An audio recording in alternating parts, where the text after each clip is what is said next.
that's always, I think, core to these conversations is that, yes, you and I were here and you're on the other end of this, listening to us have this conversation. And certainly we are putting out our own ideas and our own concepts and things like that. But ultimately, the main thing that I always hope that people walk away with from all of our conversations is that it's just like, there are no easy answers. There's no cut and dry answers to the things that really matter to each and every single one of us in our lives. Those are questions that we can only live for ourselves. This is Way of the Artist with Brandon Colby Cook and Evan Schulte. Identifying your blocks and demystifying your struggles so that you can claim your own path and make your life a work of art.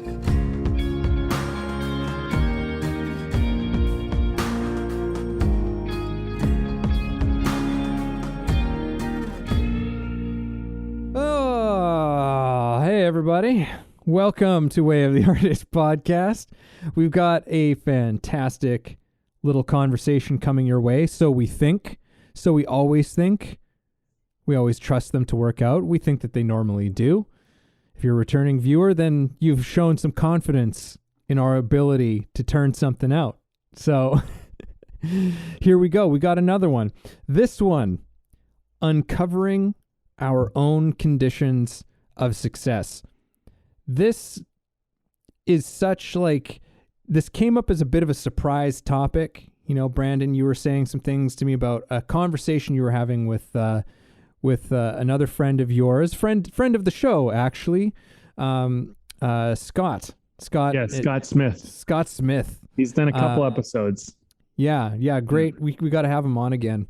Yeah. One of these days. But anyhow, you're having this conversation with Scott, and you're telling me a little bit about what you were getting into, and I was pretty much on board immediately. I was like, I want to talk about that. That sounds fantastic, because, I mean, it just personally is an interesting conversation for me to just thinking about it for myself. I'm like, that's something I want to talk about. But it also just seems like something so what this podcast is about in so many ways, and so much about what artistry means, there's and walking your path and that sort of thing. This is such an important topic, such an important question in many regards. This question of, our own conditions of success. What are those things, and why is that important? And why is this important that we're having this conversation now? So yeah, I'm looking forward to getting into this one. Brandon, what do you want to say to kick things off? Well, I guess the most important thing to mention off the top is that whatever you think success is, who created the conditions for that? And do you agree with those? Is that really what success is? I mean, success in the most basic, most fundamental, foundational place is, did you get what you were after ultimately, or did you not? And failure is you didn't, success is you did. And that's really all it really is. So you mentioned early on when we were talking about this, how success is such a loaded word. And I think that is so much of what this conversation is about. It's about taking this word that's so loaded, and in a way it's kind of reclaiming it. It's building a new relationship to it to some degree, but it's also like the terms and conditions of success. It's like, let's rewrite those a little bit. Maybe it's not all about money and getting somewhere and status and I don't know, achieving something. And look at all that stuff. It's like, for what reason? Why? Like, why do you do it? What are you really after? You know what I mean? Like success also doesn't answer itself a lot of the time. It's like, well, I want to be rich. Why do you want to be rich? Well, I want to be rich because of blah, blah, blah. Why do you want that? Well, I want that because of that. Why do you want that? And it's just like, wait a minute. What are you really after here? You're not after money. You're after love. And you just think money is the path there. So money's just a step in your, and it's not even fully thought out. It's like a half-baked idea a lot of the time. And so I think what's going to be interesting about this is that maybe we, in a roundabout way, I don't know, maybe directly, but we kind of like look at these things and we kind of go like, let's challenge this a little bit. Let's get our hands in there and like move that around a little bit. Yeah. Yeah. Yeah. No, that's great. Great opening words, Brandon. Let me pick things up from where you left them. So, it reminds me like, yeah, it's like an exercise I love to do with my students is this why that, like, let's imagine this whole, life that would be so incredible for you. And it's like, okay, so, oftentimes that comes with, like financial success and, a partner and having a house in a certain place. And, that stuff's all lovely and wonderful. But then you go like, well, why that? It's like, well, okay, because this. Oh, okay. All right. You've gone over and you say, okay, but why that? And then why that? You keep asking that until you get to a place where you can't go any further. And you realize that place you started out from was the most superficial Yeah. That was the most superficial part of what you want, and it's not that it's not related. Doesn't mean that that's not valid and it's not something that you still can't have and whatever, but it's about knowing where that comes from, knowing what that all actually rests on, what that's about. And sometimes knowing what's actually underlying it can change that a little bit, but not necessarily. So that's one thing I wanted to talk about here. And then something else in what you were saying too, as well, like this whole, like the word success can be such a loaded word for so many reasons, but it's also a very big, juicy word for this conversation too. And I don't know, maybe this was like a month or so ago, my mother-in-law was in town staying with us, and I could hear her on her laptop in the other room watching some YouTube video of this, I guess, a motivational speaker of some kind, really just giving it to people to why they need to get up at 4:00 in the morning every morning, right?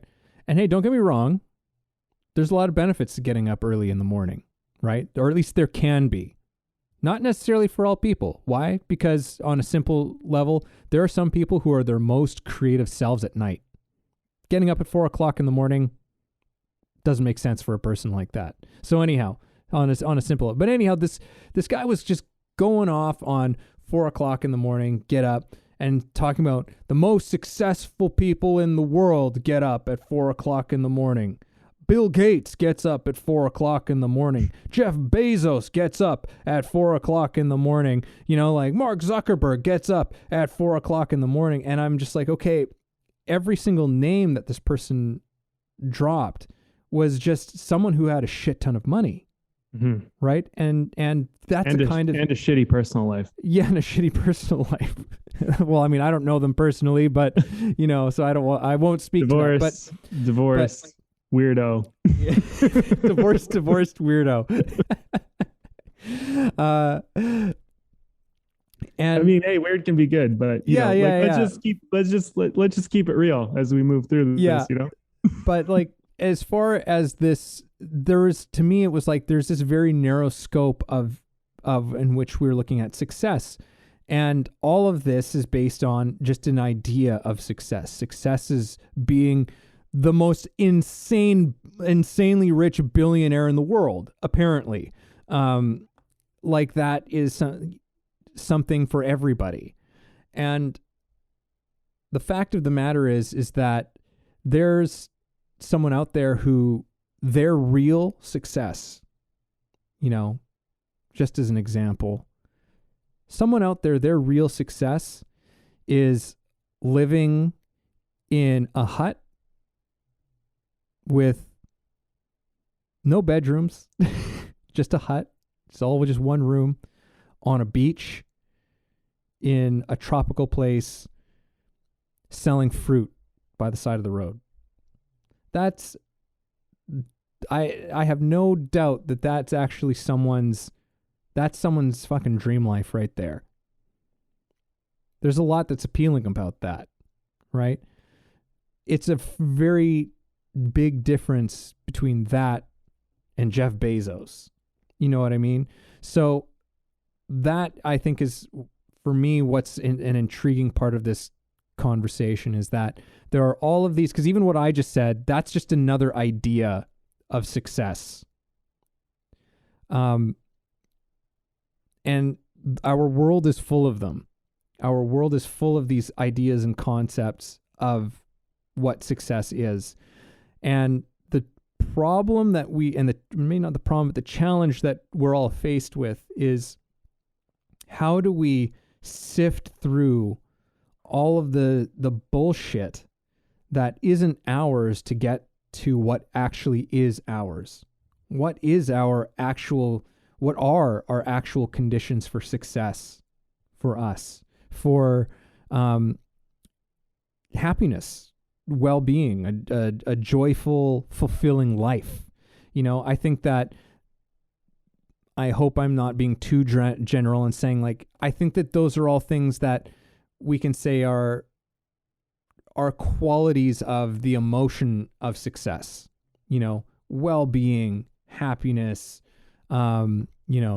peacefulness, like a state of how we feel, and so what those conditions are that help us to have those things are going to be for all of us to find out for ourselves. And it might sometimes mean going down some roads, pursuing some things that aren't ours, that are ideas that we got from other people, from our culture, from our society, our family, our friends, our media, all of these things. Like, we are inundated with everybody else's images of success. Mm-hmm.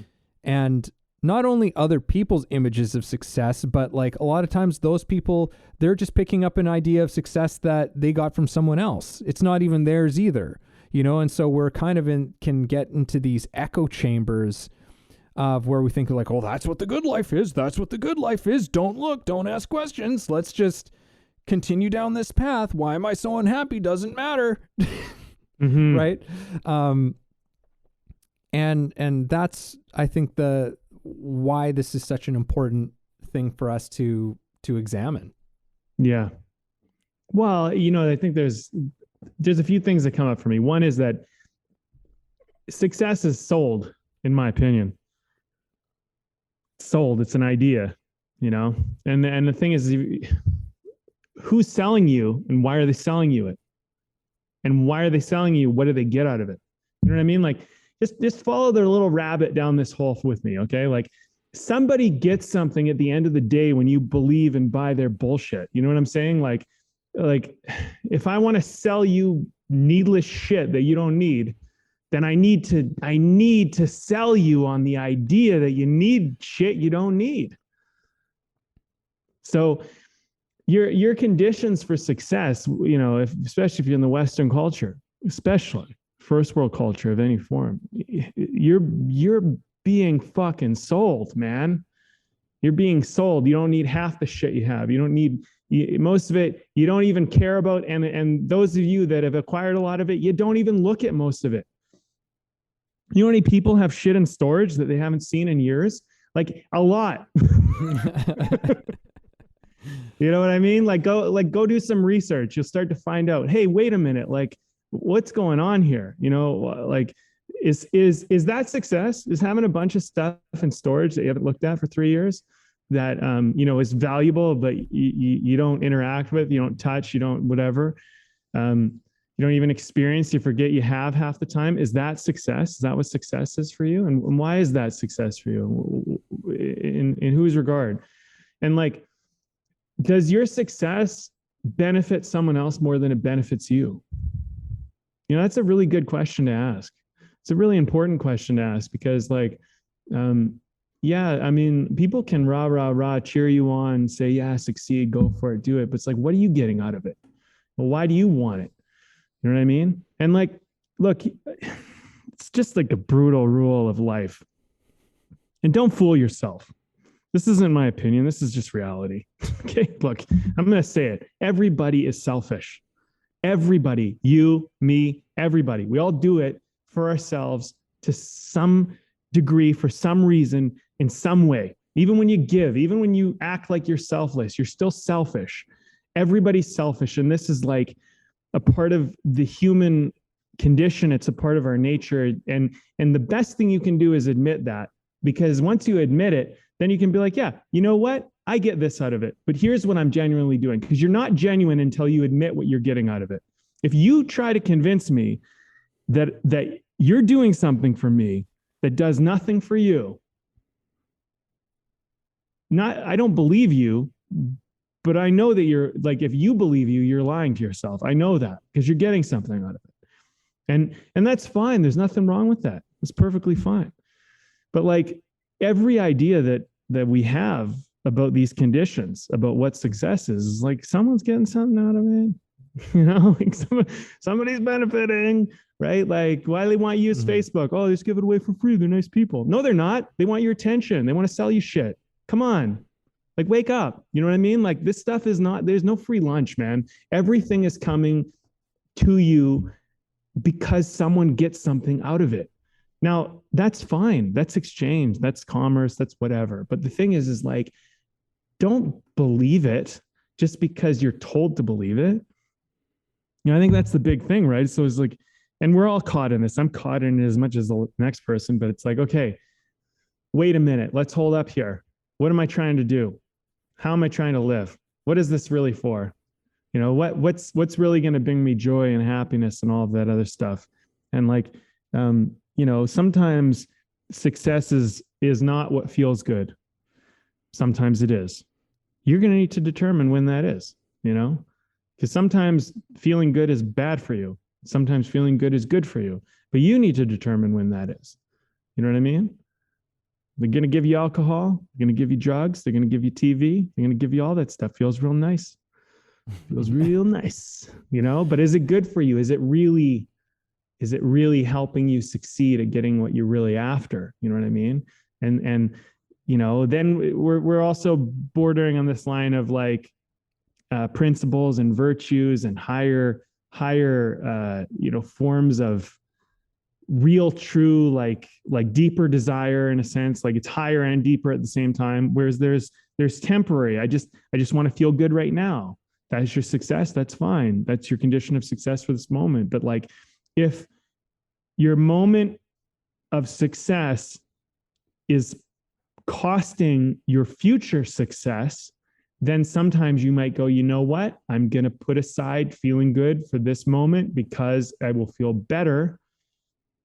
It will compound. It will not only double, it will triple, quadruple, whatever later if I just do the little thing today, because the little thing that's uncomfortable today is actually building towards something I truly want and I really want.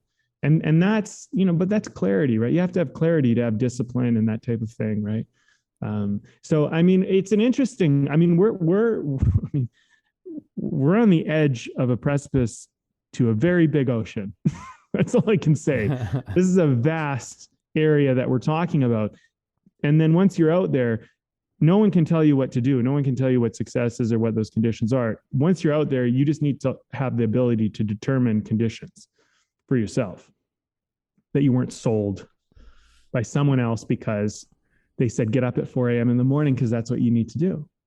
I was up till 4 a.m. in the morning the other night writing a screenplay. I didn't go to bed till 4 a.m. So am I a failure because I went to bed at 4 a.m. when these guys were waking up at 4 a.m.? Like, come on. You know what I mean? What's your condition of success? What really matters to you? What are you trying to do here? Yeah, there's like all these stuff that these things that go around, and we've definitely harped on these things in the past, although it feels like it's been a while. But like all of these fucking like seven steps to Yeah. to ultimate motivation and success, and all the temptation and the desire for someone to just give you the answer to the biggest questions that weigh on your heart and your mind is very tempting, but most often they don't actually really answer those questions. They just kind of keep on covering it up. And very, very often I think that they can do just more damage because they don't give you any clarity. They actually just add more confusion to the whole thing. More things of like, this is what you're supposed to want. This is what you're supposed to want, or reinforces an old thing. It's like, oh, right, this is what I'm supposed to want. When really deep down, it's just like, I don't want that. Yeah. I don't want that life, and I don't want what comes with it.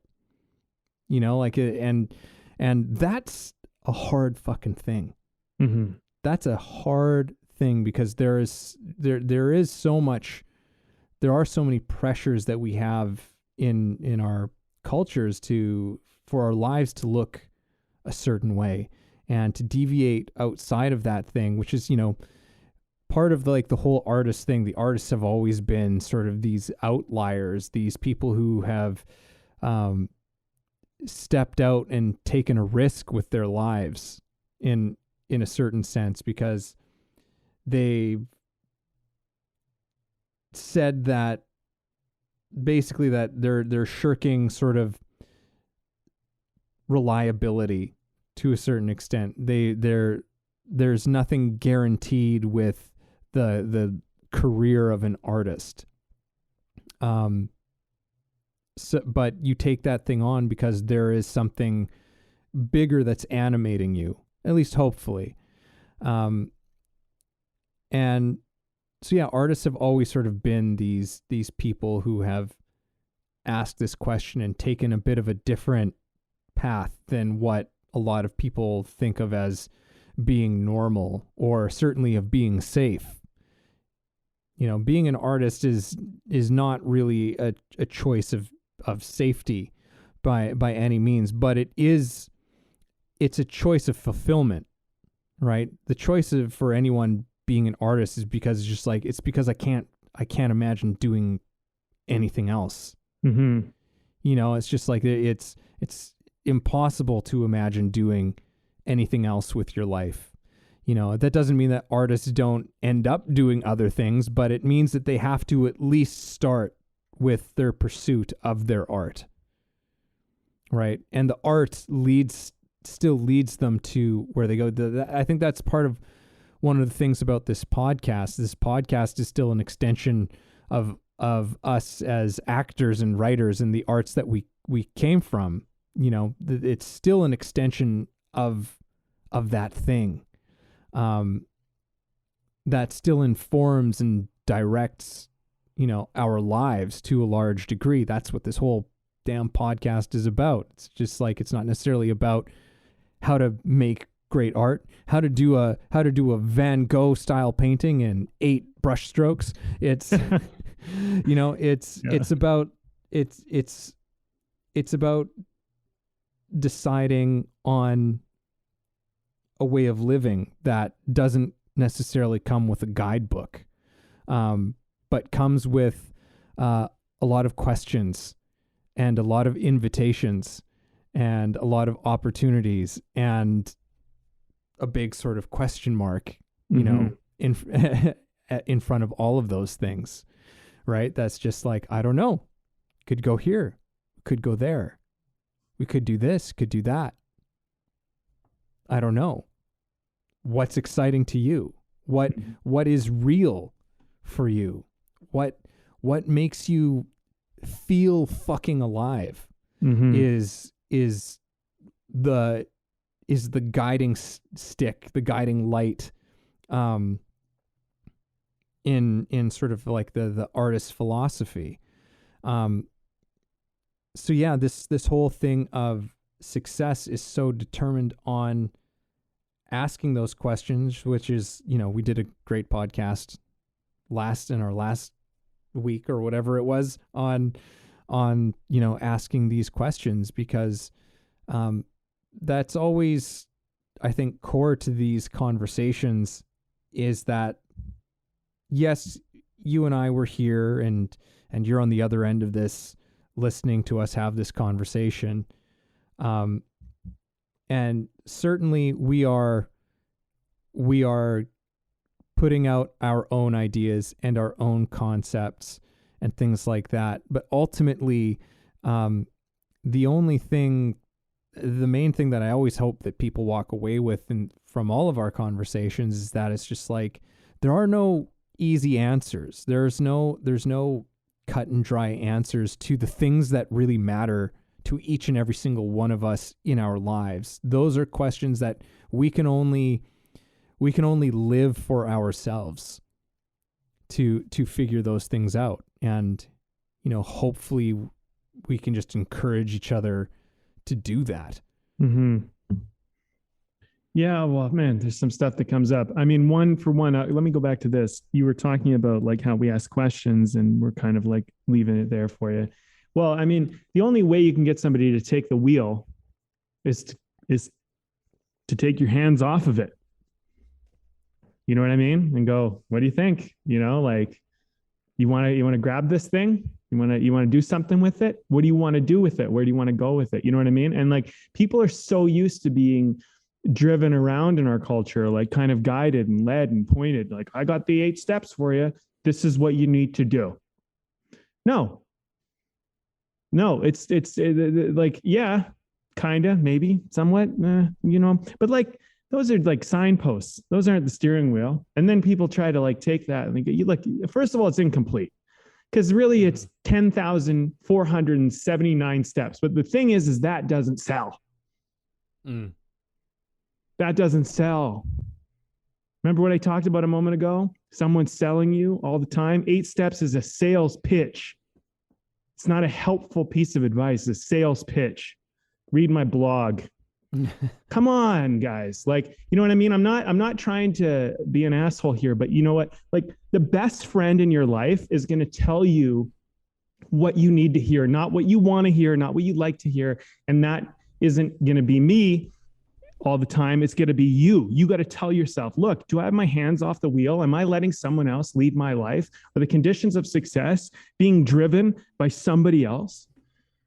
Am I a passenger in my own life being led down a road that I don't even want to go down, only to find out you're in a destination you never wanted to be and you were never hoping to get to? I mean, like, the best thing I can do is fucking kick that guy out the door, jump out myself and say, there you go, take the wheel. See, maybe I'll run into you again. You know what I mean? Like, that's like the best thing you can do. And you're like, that guy's an asshole. He just left in the middle of the, it's like, no, that's the best thing I could do because it forces you into action. It forces you to go like,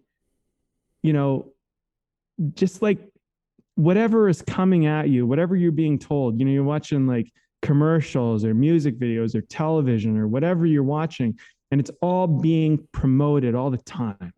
And the problem is like, it's a echo chamber. You want it. They tell you want it. You want it. They tell you want it. You want it. So then you want it. So they tell you want it because you want it, because they tell you want it. And then, you know what I mean? It just keeps coming back and back and forth. And then you go, well, why am I not happy? Maybe I'll have a drink. Maybe I'll take a pill. Maybe I'll do this thing. Maybe I'll just zone out for a little while. Maybe I'll whatever, because you're trying to deal with the fact that you're being sold some bullshit you don't really want to buy. Right now, like, conditions of success are, let's interrupt that. Let's just stop that whole thing. Let's break out of this echo chamber. Let's take the wheel of our life and let's just fucking, I don't know where to go. That looks interesting. Let's go that way. I mean, that's really what it is, right? That looks interesting. Let's go that way. And then you go down that road and you don't like it. You fucking turn the wheel. You don't keep going down. Oh, I've dedicated 3 years of my life to this.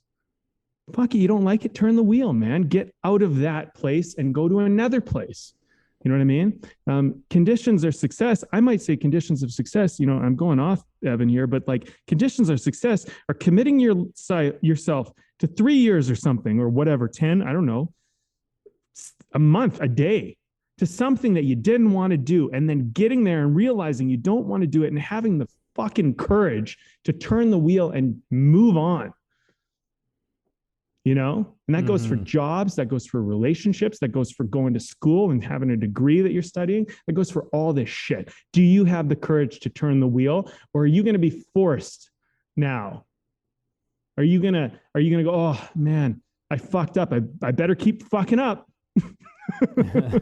I better keep succeeding at making the wrong choice that I don't really want to do. You know? Yeah. Yeah. The good old like sunk costs fallacy. Yeah, like, exactly. I put so right? much into this now. Yeah. And that's like a, you know, and you raise an important point, you know, is that I think that one of the somewhat sad realities of an aspect of this conversation that we're having is that I think that so many of us are so deluded in so many ways that we're not even completely aware of how deluded we are in terms of the things that we think we want, the life that we think that we want to have, right? That it can be a lot to really get down to, you know, sort of what the truth of and the heart of the matter actually is for you. That sometimes it does mean, yeah, you've got to go and and pursue some things and chase after some things, only to become wise to it. You know, like there's like this, I can't remember who said it, but I remember hearing about it from, our good friend Alan Watts. But it was just like something like a fool must continue to pursue their folly to become wise, or something like that. Like if you continue to pursue sort of like this error, you will eventually become wise in that pursuit, because you will eventually realize like, oh shit, like this isn't what I want. And fortunately, in some respects, like I think that who we are as human beings, there's like a, you know, there's like this thing that gets crossed at a certain point within ourselves where we just go, just like, where we actually say, no, I can't do this. Like there's, I don't know what I'm going to do, but I can't do this. I know I've been doing this for so long and blah, blah, blah, blah, blah. But, you know, to become, I suppose, wise enough to recognize it when it's happening sooner. You know, like as you were saying, it's just like, oh shit, I didn't realize that this road went to Malibu. Like nothing wrong with Malibu, but this is too hot and it's too dry. And it's actually not for me. I don't really like the people around here. Oh, Malibu. You know, I actually think I want to go and, you know, oh shit, I don't know. Compton. Oh, Compton. Go to the ghetto. Well, you know, I mean, you know, like I get what you're saying. Like, look, you think you want something, you go there, you try it out, you end up there, you realize this isn't for me. You know, I mean, like, you know, other people might say, well, you're a success because you got to this place that I think we want to go. And then it's like, yeah, but I don't want to be here. And that's an interesting point, because now you're perceived as a success. You're going to get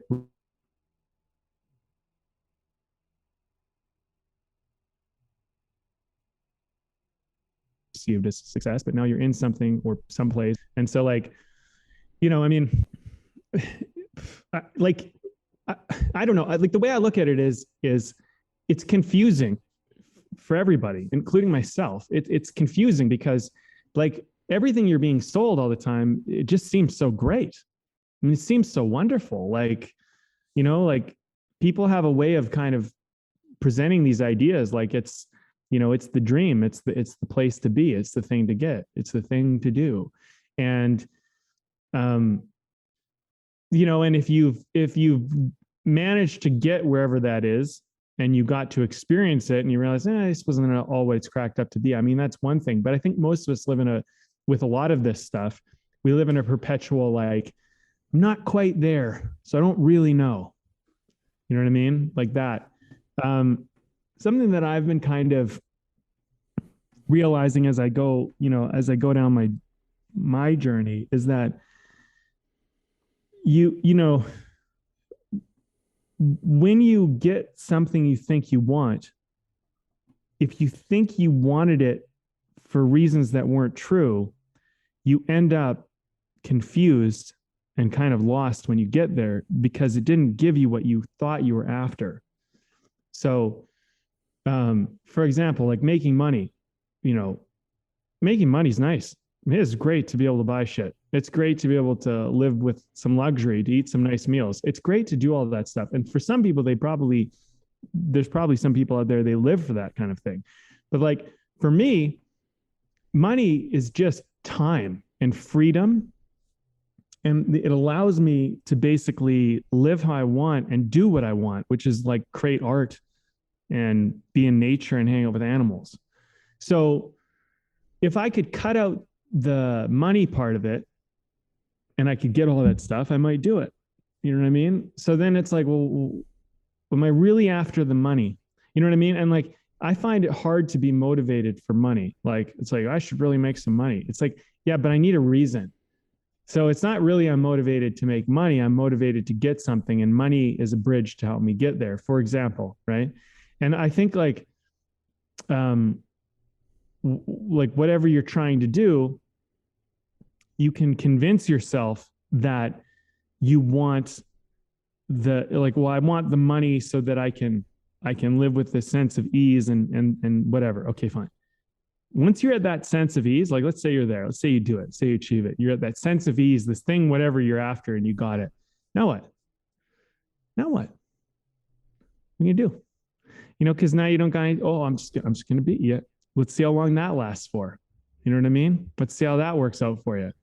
Because like another thing about human nature, I feel like I'm the asshole, but it's like another thing about human nature is like, look, man, if you stop wanting something, if you stop having like any type of, you can't, first of all, you can't, like, it's not possible. You're always going to desire, there's always going to be a form of it.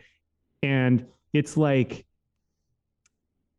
even to desire, not to desire, there's some form of like, you got to be after something. So it all just becomes a new game, it all just becomes a new game. And then you're on, and what I usually find is the game always leads back to the same place anyway. You get what you want, you think you solved it, some time passes, you realize you haven't solved it at all, and you're on to the next thing, which is really to solve the same problem you were after in the first place that you thought you solved by doing the first thing.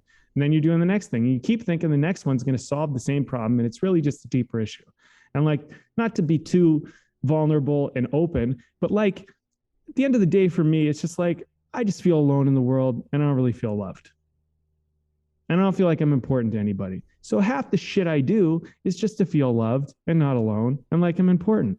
And then I go, wait a minute, what's that about? You know what I mean? Because like, that's irrational. That's nonsense. That's just like a childhood wound or blah, blah, blah, or something. Right. And so it's like, okay, like if I can just call a friend and now I feel loved and accepted and important, and we had a deep conversation, maybe we do a podcast like this, and all of a sudden I got that satiated or satisfied. And now I walk away and I go, I don't really want anything. And it's like, yeah, because like, you're trying to do this elaborate way of doing this thing. And something that I continually remind myself of is that some of these deeper wounds we have, if you want to call them wounds, they're like things, they're never going away. They're just going to be there forever. And that's just make peace with that. So something that I do now is when I have that feeling, which I just shared, like, oh, I don't feel lovable, I feel alone in the world, and like I'm not important to anybody, I go, that is my artistic gold. That's my gift. Not a wound, not a bad thing. That's a good thing. What can I do with it? As opposed to try and get rid of it all the time. Why aren't I like, if it's not going away, then why don't I start turning it into something? Why don't I start utilizing it? And then I feel like art has become in my life a great wonder, because I get to take something inside of myself that is unresolvable, and I get to tell it through a story. And it comes out in every single character I ever write. It always comes out in them. They always have A little bit of that feeling. You always find Brandon in there. Brandon, who feels a little bit alone in the world, feels a little bit unloved, doesn't feel important enough. But look, that's like every fucking human being. Then you start to realize, wait a minute, maybe this is the human struggle. Maybe it's not that rare. You know what I'm saying? Like it all just kind of collapses on itself anyway. But then you're with it and you're still alone and you still have the feeling and it's still very much yours. It is still very real. But like, quit running away from it, maybe, you know? And maybe the conditions for success are, I'm not going to be a victim to that feeling anymore. I'm going to be a champion of that feeling, for example, as an option, you know? And then it's like, you know, because I look at people, like I look at my parents and I look at other people who are in my life and I look at them and like, I go, why are you doing what you do? And I think to myself, why are you doing what you're doing? And I'm like, it's got to come back down to something like that. It all comes down to something like that. I mean, at the end of the day, none of us are admitting it, but it all comes back down to something like that. It's all just some deep thing we're hiding that we just feel not good enough, not lovable, not important, blah, blah, blah, whatever, you know, some hurt, something. And we're just trying to deal with that in all sorts of elaborate ways, you know? Yeah. And we drive ourselves crazy trying to solve it in ways that will never solve it. Hey everybody, this is Evan, and this episode is brought to you by my book. Yes, I recently released a book called The Actor's Awakening, Connecting Spirituality to Craft. Expand yourself as an actor and your craft through a spiritual perspective. Take a journey that will explore universal philosophies and insights to help you understand human nature in a profound way, and develop practices to take your work to another level. Again, that's The Actor's Awakening, Connecting Spirituality to Craft, available on Kindle and paperback on Amazon. And as always, if you like the show, please subscribe. Yeah, that feeling for connection. Yeah. And yeah, just being good within ourselves and trying to fill that hole with a bunch of stuff. Yeah. And you know, it's interesting. You know, coming from the world of acting, one of the funny things that always comes up for a young actor learning the craft. I'll try and take non-actors through this as much as possible, but you know, actors, we all know actors as being like these beings of emotion. You know, like it's like, oh yeah, emotions are part of an actor's, you know, skill and repertoire, if you will. And so actors have to learn all of these kinds of ways of pulling emotions from themselves. How do you bring yourself to certain emotional places? So there's a lot of work that goes on in like classrooms and things like that. Okay, like, so how do we do that? And interestingly enough, joy and happiness is usually a harder emotion for people to go into, at least believably, to truly go into it. And in trying to go into it, one of the things that always comes up, and, you know, actors have lots of different ways of visualizing and, you know, like imagining certain circumstances that are personally meaningful to them. And one that always comes up is money or something like that. It's just like, oh, okay, so what were you thinking about when you walked into the scene? It's like, oh, well, I was imagining like, what if I won the lottery or something? Like, what if I won $60 million or something like that? And the thing is that it almost never works. Not really. Like it's the emotion is always sort of surface level in an actor when it happens. And I find that this is it's kind of an interesting thing in relationship to this conversation that we're having, because I find so many parallels there's so many parallels within acting and within life. And we're talking about earlier, there's these superficial reasons of what we think we want. And in the world of acting, it's like we can go into these superficial things of like, oh, I just imagine myself winning the lottery. And it's like, well, look, winning the lottery is an exciting thing, right? But that in and of itself is not enough. And so one of the examples is like, what would you do? What would you do if you won the lottery? Like it's winning the lottery isn't enough. What would you do? Right? What's meaningful for you, or something like that. And then it's like, it almost always comes back down to people, right? It's just like, well, you know what? Like I would pay off my parents' mortgage or something like, or buy my parents a house because they could never afford one. Right. And it's like, okay, what would that house look like? And whatever. Imagine like showing them this house and telling them that it's theirs and it's paid. They don't never have to worry about anything again. Now we've got into something. Now we're hitting something that's actually meaningful. Or maybe you imagine, taking all of your best friends on like the most incredible, vacation ever for like, a month or something, like around the world or something like that, flying. Like you've got to take it to some place that's really real. And it's usually always comes down to the real human connections that you have. The money is just sort of an aspect of it, but it's not really the most important one. It's like, because even without the money, what would you do? Oh yeah, you still hang out with your friends. You still love to see them whenever you can, or your family, or whatever it is, like that's, so it's just, I find that that's something very interesting in terms of how we are actually compelled, moved, motivated, connected as human beings. And, so often the things that are actually meaningful to us have so little to do with the images of success that we are sold. Mm-hmm. Yeah. Yeah. The gold chains, fancy cars, big house, all that stuff. I think like this, it's interesting, right? Because like I think relationship and connection with other people is very valid and very important.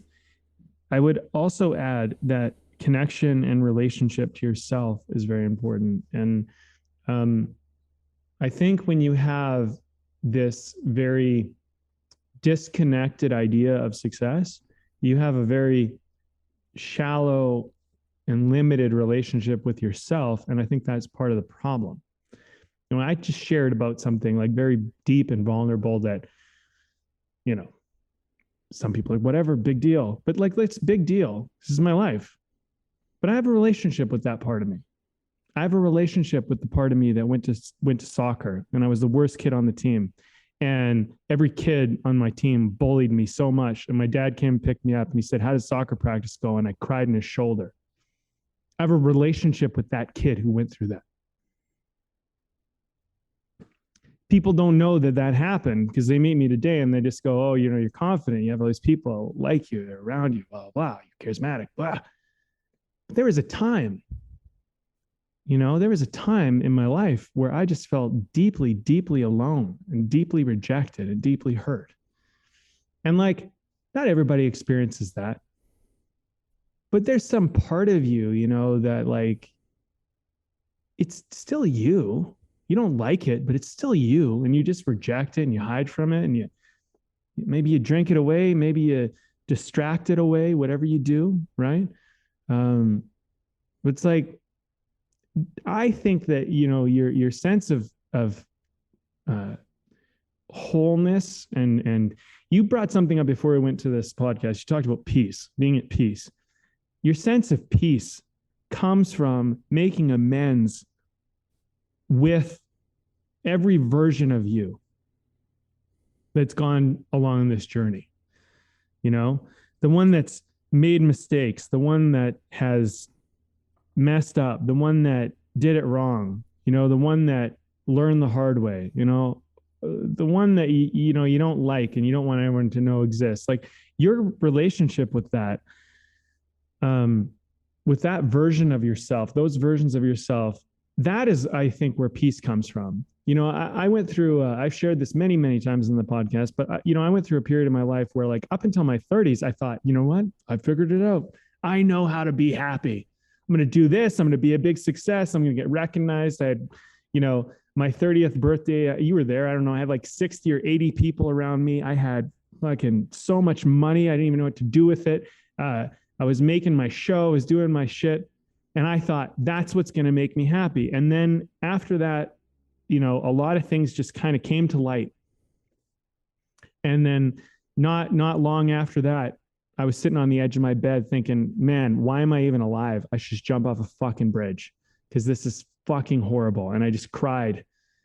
And the guy that came out of that valley after that, who's found his way here, got me into some debt for a while. He took all the money I earned, and not only did he spend all that, but he fucking dug me a hole too for a while. And I look at him and I go, you know what, man?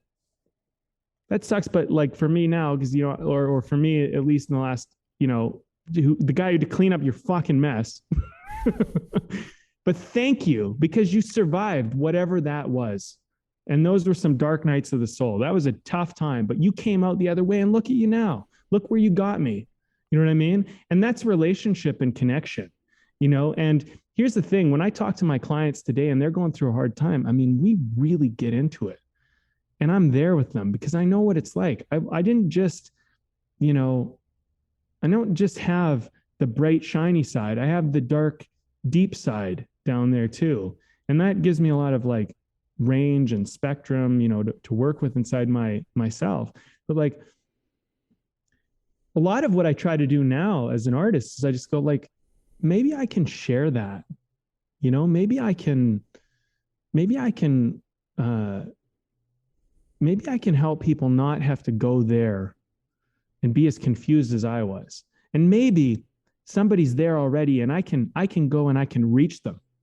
It makes me emotional, man. It makes me so fucking emotional to think that, fuck, what if I wrote a screenplay or did something and that person went, fuck, he gets me.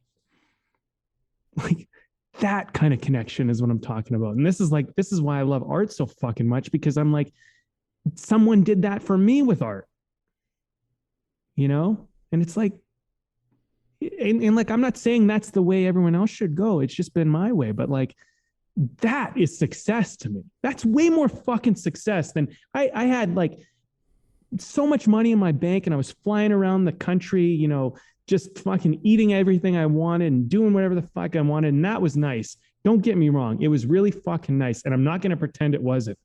But what's more powerful and more of a success to me is someone reading my script, throwing the fucking thing across the room, picking it back up and reading the rest of it because they could not let it go, calling me after and saying, this is what your script in. Holy fuck. That was way more successful to me. And I never made $1 out of that screenplay yet.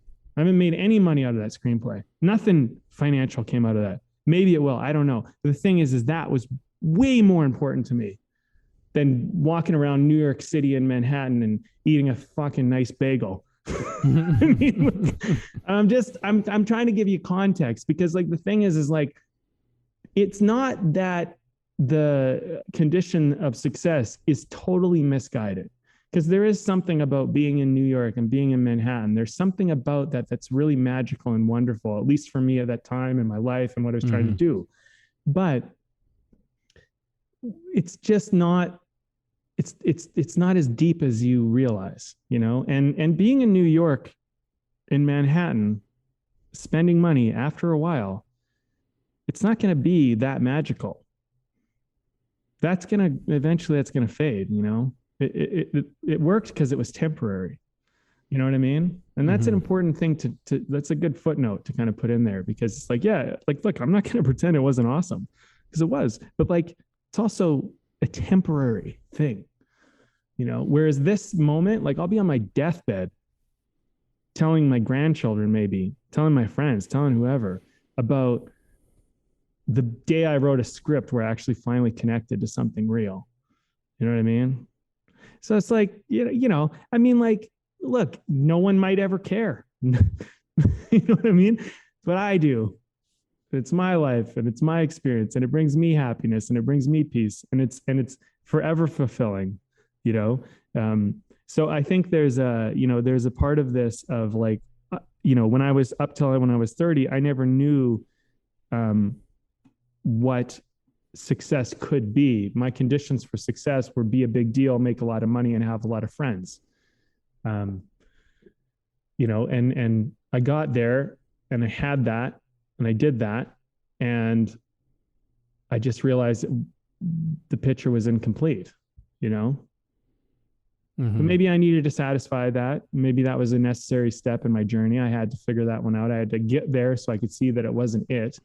But and maybe whatever, if someone's listening to this, maybe your condition of success, whatever you're after, maybe you really believe I got to get there. I have to get there at least. Fine. I mean, you don't have to like move on because I tell you to, or we're suggesting it. But I think what we're pointing out, and correct me if you don't agree, Evan, but I think what we're trying to say, I think I'm realizing this, we're going along, it's just like, you decide. You decide, not someone else. You decide what that condition of success is. And as long as it's your decision, man, all the power to you. You know what I mean? But like, don't do it because someone else told you to. Don't do it because you're supposed to, I think that's really where this comes down to me. That's like, I think the kernel of this conversation comes down to that for me. Just do it because you found your way there. You figured out that mattered, And if you're not sure, also, I want to say that's okay too. You don't have to know, but no, you don't know. And be honest with yourself that you don't know. And that's enough, for now. That's kind of what this is all boiling down to me. I'm realizing as we're kind of going through it. No, and yeah, that I don't know, sometimes opens the window for something that you for a new possibility that you hadn't considered before. What I loved about so much of what you just said is that, you gave us all of these images, all of these sort of images of your own success that were real successes for you. Along with some of the things that were not true. They were just ideas of success, but like, oh yeah, like surrounded by a bunch of friends and some fancy situation, and it's like, well, when some of the real images of success were a phone call with a friend who had an experience with something that you created, that was with one person. Another moment where you're walking by yourself in Manhattan eating a bagel, like the thing is, like, sometimes these we uncover as we talk about, and we discover what these things are, because we're not really fully necessarily aware of what some of these things are, but like, we got to pay attention to when those moments do find us and we go, oh, I think that this is a part of my life. This is a part of what I want in my life. Maybe it's not like, for some person it might be, oh, you know what? Living in New York is really like, that's something that's, and so you pursue that thing, because of something real for you. Or it could be, it's just like, oh, you know what? I don't travel enough. I don't go out and adventure enough. This is something that is part of my condition for and of success, is that I get to do these certain things, and they're not given to you out of something somebody said to you, or or because of something somebody else wanted for you. It's because you've had a real, genuine experience for yourself of something, and it gives you a direction, it gives you a clue, it gives you a hint, a nudge, and say, it's like, more of this in your life. And then you start to figure out how to build more of these things in, and it's something that work at isn't the right word, but it's something that's a continual process. Hmm. You know, it's always an ongoing process, like anything in art, you know, and in terms of making life artful, then we need to start looking at it more as a process. Everything is just process of learning, discovering, growing, adjusting, responding, you know, all of these really wonderful things. And it means a certain kind of a life of without certainty, but, you know, very few things in life are certain. So you might as well just embrace it and discover these things as we go. Like, yeah, I don't know. There might have been something else I wanted to say beyond that, but well, I mean, look, let me just say this. I like what you're talking about. I like how you kind of you're wrestling with what it was, like process and working it and all this, because I think that's the thing, right? Is like what we're talking about here is that it's not something, and you mentioned this before we got into the podcast, and maybe it's a good time to mention this, but it's like, it's not something you like lock down. You know, like what your conditions today don't have to be your conditions tomorrow, but they, like, if it's about like uncovering them, you know, as we talked about, like it's okay. Like, I think I want this. And then you go, well, why do I want this? And maybe, you know, maybe it's just too, like, maybe you don't have the answers, and maybe you don't know, or maybe it's as deep as you could get, or maybe it's just, you know, challenging to even find an answer. But like, you just go, okay, I want this. I don't even know why I want it. I just want it. Okay, that could be enough. You know what? If it's getting you going, if it's getting you going down the road, then fine. But if it's starting to cause you pain, that's when you might want to uncover it. You know, like, I'm doing this thing, I'm frustrated all the time, I feel like whatever. Then you might want to dig a little deeper. Well, why do I even want this? What am I really after? You know, what am I going for? Because I think sometimes those feelings, they're telling you something that's valuable. Like, maybe you need to change a little bit. Maybe you've expanded. Maybe you've grown beyond whatever you were after initially. You know, maybe what you were after at one time was fine for where you were at in life, but maybe you've evolved, you've shed skin, you've become something else. You know, you've had a rise of the phoenix even. And it's like, now you want something else for another reason, or a deeper reason, or something else. You know, I want to share one thing, Evan, before we kind of like wrap this baby up. So I've talked about this on the podcast a bit. I've been doing a persistent exercise every single day, where I write every day for 30 minutes every day, at least minimum. And I set a goal a while back to do this for 10 years. And yesterday I reached that goal. 3,650 days. Every single day I've written, never missed a day, always did it, always showed up. And I can tell you this, there are many days where I was like, why am I even doing this? What's the point? I don't want to do this. I don't want to write, especially when you're tired and you're whatever. And I was like, you know what? Let's tough it out. Let's just do it. You know what I mean? Because why? Because I said I would do it, you know? And like, there were times where I'm like, I don't even want to write what I'm writing. I'm like, well, how about you write something else? You know, like, maybe you've been doing a lot of this kind of writing. Why don't you start writing a little bit more of this? And it would expand my writing, it would grow and evolve. And I started to just do other things. And now I've hit that 10-year mark, and I haven't recommitted to like any longer necessarily, but I still am doing it. You know, I'm still going to do it every day. But like, why bring this up? Partly to celebrate. And partly just to acknowledge, because if anybody's been following the podcast and they've been following like these updates that I occasionally throw out there, like, I did it 10 fucking years, man, 10 years of writing every single day. Crazy. But, you know, there's something that came up in the podcast about discipline. We just kind of talked about it briefly. It might've been from me, but you know, discipline, it's not always comfortable when you're being disciplined, but when you kind of set out to do something, and if you really believe in what you're doing, like, I always believed in it. I always thought, you know what, there's something good there's something good about honoring this thing I said I would do. I don't know exactly what, I don't know exactly why, I don't know whatever, but it'll be something I've done in my life. And there were a lot of days where I didn't want to do it. And I think like, as we're talking about this, like one of the conditions of success was just right, regardless of how you feel. And that's what got me here. So if maybe there's some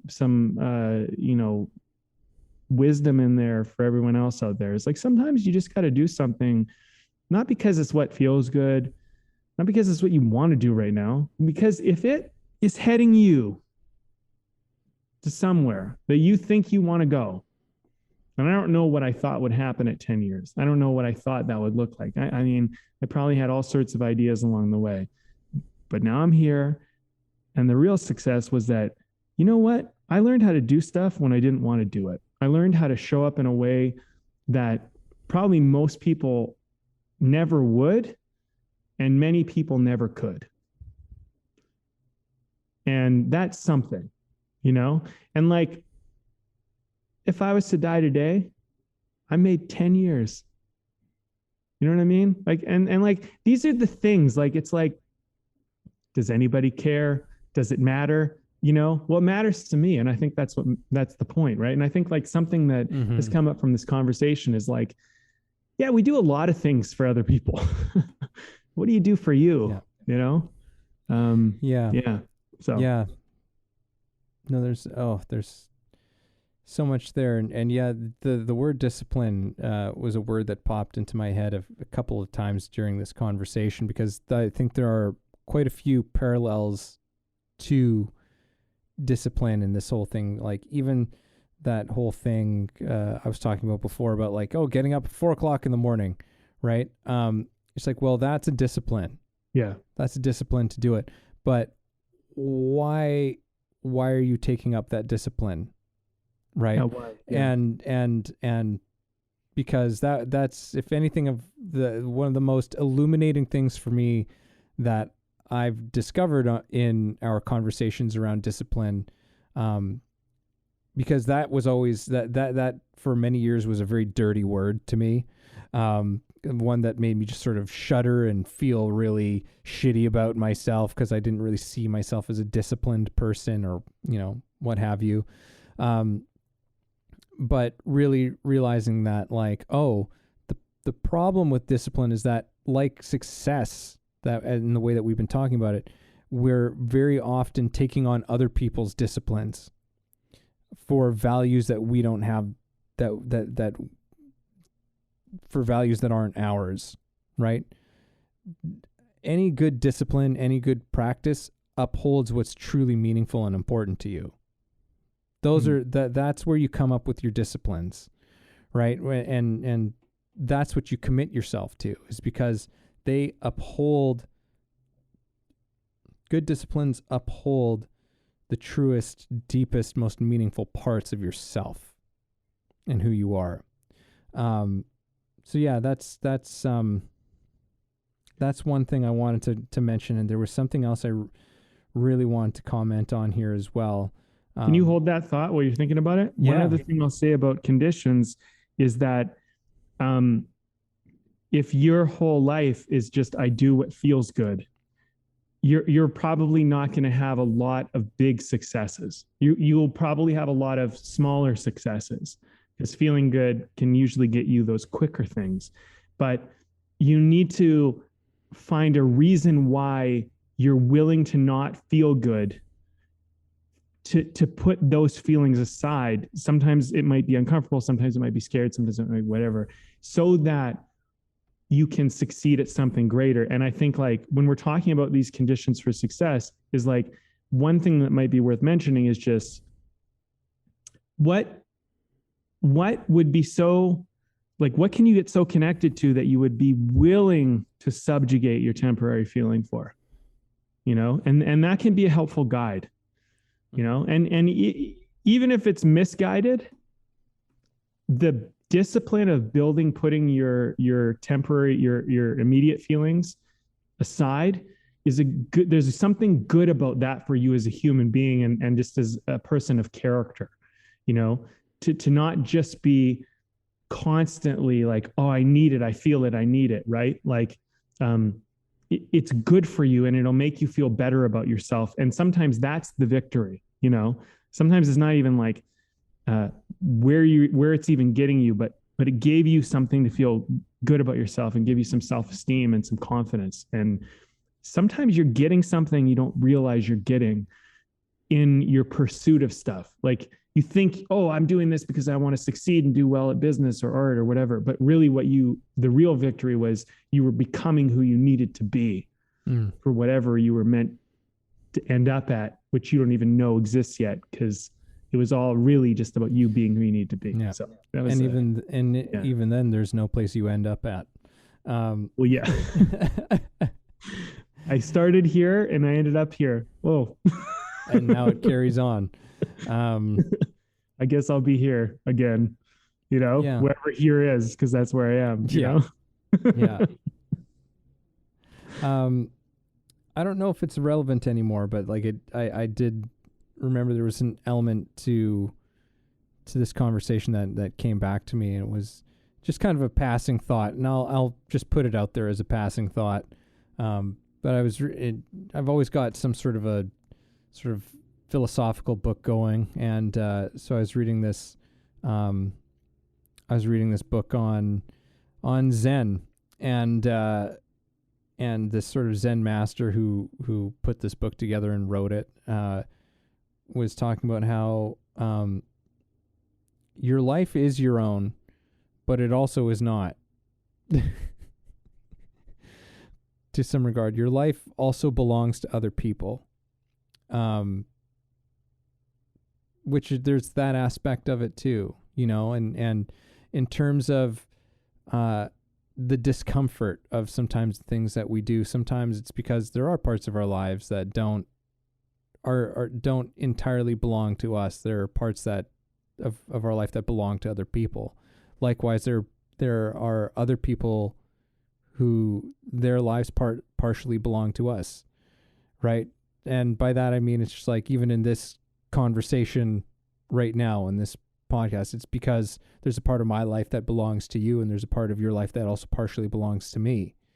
You know, not entirely. We're also showing up here like for ourselves too, but there's always this element to which it's like, oh, but there's also this wonderful shared thing, and sometimes there is a discomfort in that, because there is perhaps some kind of there is a kind of reality where we go, it's like, oh, there are things that are for other people, and sometimes it's not always comfortable, but there's still something, as you're sort of alluding to, or not alluding, that you were saying actually quite explicitly, that is also quite very selfish and for us in the whole process as well. So I mean, anyhow, I guess that's that's part of it, right? Is that, like it's the selfishness thing that I brought up earlier, is like, it's okay that some of it's for you and some of it's not,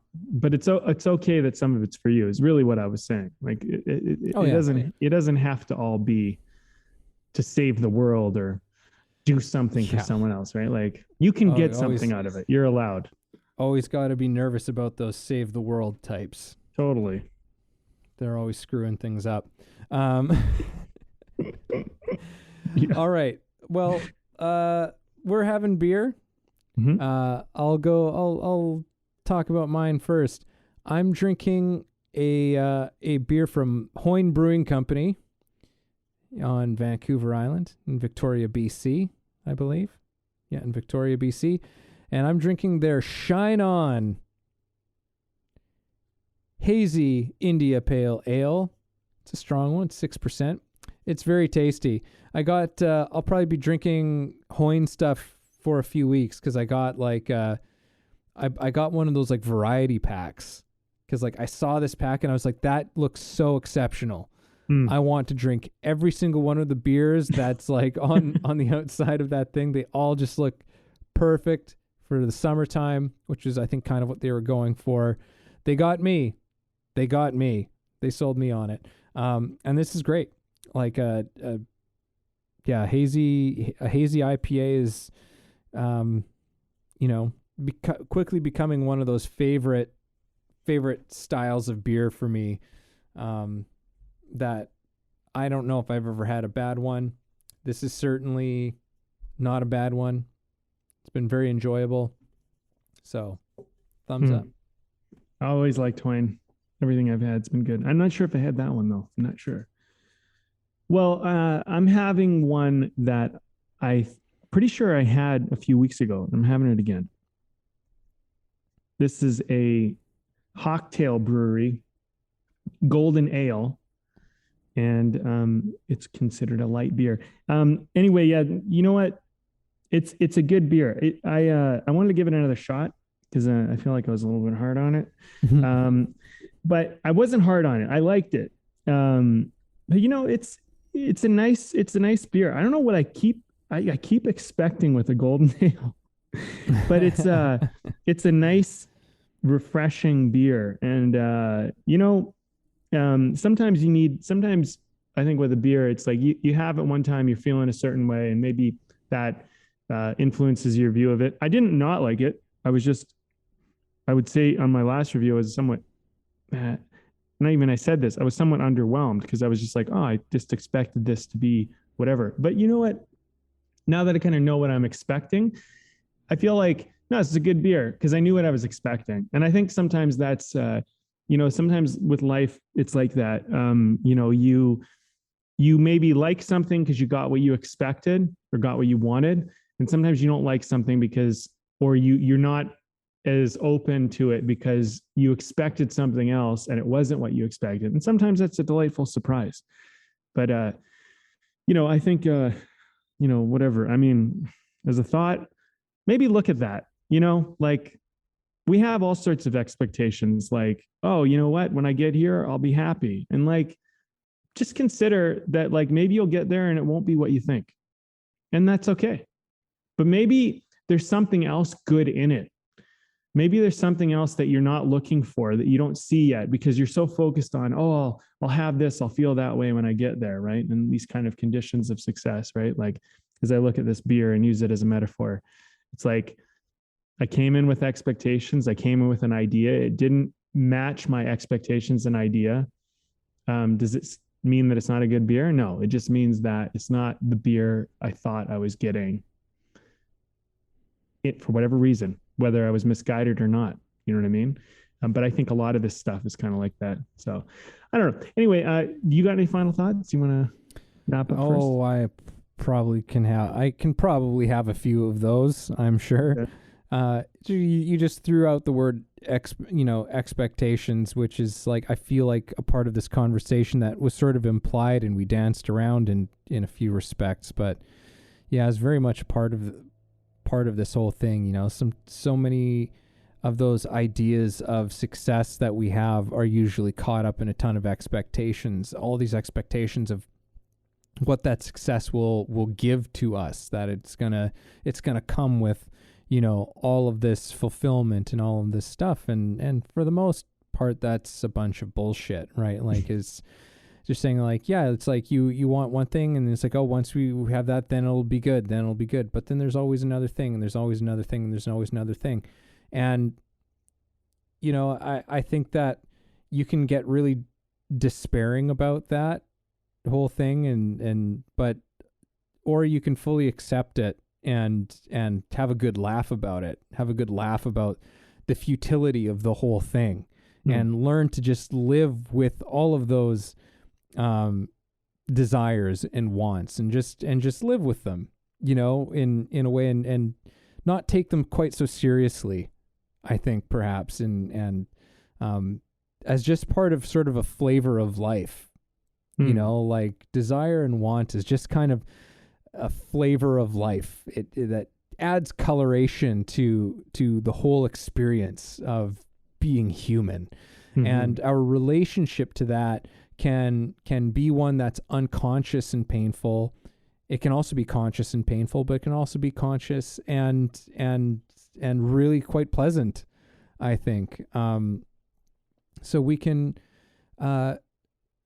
I think my final words for this one is just like, you know, pursue the things that excite you, as I've said many times before, and as many wiser people than myself have said before. Pursue what excites you. Follow your bliss, follow your excitement, and it will maybe lead you to some things that you realize that it's not what you want, but that's terrific. Mm-hmm. Don't be afraid to admit that. Don't be afraid to steal some of your metaphor, to grab hold of the wheel and say okay, we're driving somewhere else. Mm-hmm.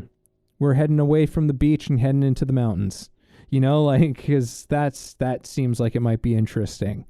Mm-hmm. Right. And then life's an adventure that way, and you might stumble across some things that are truly meaningful to you that you never knew were meaningful to you, that were really actually important to you, and then they become a part of you.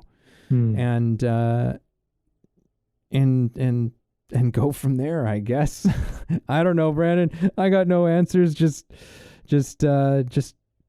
open up to life, I guess, is the final thoughts. Yeah. All right. Well, I think it's interesting. We kind of started talking about expectations at the end here, and I'm sorry, some things are starting to make sense here. It's like whatever you're after, you think you're after it because you think it'll work, or you don't go after it because you don't think it'll work. And those are like expectations. And the thing is like, for example, maybe you're not talking to the person that you really like, or you're not asking out the person you really like, or whatever, because you just don't think, oh, well, they won't like me, blah, blah, blah, whatever. First of all, you don't know. I can tell you from personal experience, you definitely don't know. Because you know what? You might be surprised. You might be very surprised that things are not what you think they are. And until you go adventure into them, until you go, talk to that person or do that thing or go to that place, you're not going to know what it really is. It's just this thing in your head floating around. And so I think one of the conditions of success you might want to add in, and this just goes for everybody, is add in one of the conditions of success is finding out the answer. Finding out some more clarity, getting a little closer to the truth, or getting a little closer to something I can use, something I can work with. Something Scott pointed out to me when we were talking last was, he was like, I'm going to send you my script, and he's like, you might really like it, you might not, you might tear the shit out of it. But he's like, my conditions of success was like, all that would be wonderful, but if I learn something after you read it, because you see something, he's like, that's what I'm going for. I was like, that's great. And really it comes back down to that that's almost like the grassroots cornerstone condition, is that I'll learn something, I'll become better, I'll know more than I did before I went and did it, and so if you go in to learn, you can never lose, because failure doesn't matter, because failure is just learning. So it doesn't really matter, right? I'm learning. So it reminds me, is conditions for success don't have to be so high. You can have that high bar. It's like, this is what I really want. It's what I'm really trying to do. But if I can learn, that's going to get me closer to what I really want to do. So as long as I learn and I get a little closer to what I really want to do, then that's a win. And if you looked at it that way, not only, I think, would you be willing to take on more stuff, take more creative risks for the artists out there, take more, social risks for the people who, are looking for friends or dating or whatever. I mean, it's parallel to everything. I always looked at it this way: is like, what's the minimum I need and what's my ultimate dream goal? And if I can find it anywhere in between there, then I've won. And I think that will help you take on a lot of stuff that maybe you're not taking on. And also, one last note, don't get sold into doing stuff you don't want to do deep in your heart.